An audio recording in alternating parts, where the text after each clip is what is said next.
Memastikan umat beribadah dengan tenang dan aman pada perayaan Imlek, Polda Sumsel mengerahkan personilnya di tiap vihara. 50 personil ditempatkan pada masing-masing vihara yang berjumlah 105 di Sumsel. Pengamanan diutamakan pada penerapan protokol kesehatan. Usai beribadah, warga diharapkan segera pulang dan tidak berkumpul di satu tempat. Sehari sebelumnya, polisi juga sudah melakukan sterilisasi di rumah ibadah. Polisi memastikan Imlek di Sumsel tahun ini berlangsung kondusif dengan penjagaan ketat.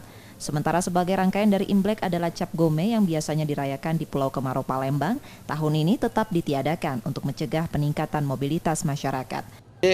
Polda Sumatera Selatan ini selalu bekerja sama dengan panitia perayaan Imlek tahun ini 2022. Kita dari Polda Sumatera Selatan mempersiapkan personil untuk pengamanan. Artinya tindakan kita mulai dari preemptif, preventif, dan represif. Kita sudah dari kemarin seluruh yang namanya kelenteng dan vihara, ini sejumlah kurang lebih ada 105 di Sumatera Selatan ini, dan di Kota Palembang ini paling banyak kurang lebih ada 80-an.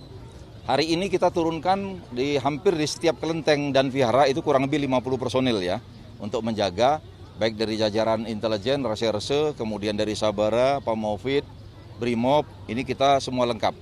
Dan juga mungkin ada masyarakat juga yang di sekitar ini turut membantu pengamanan.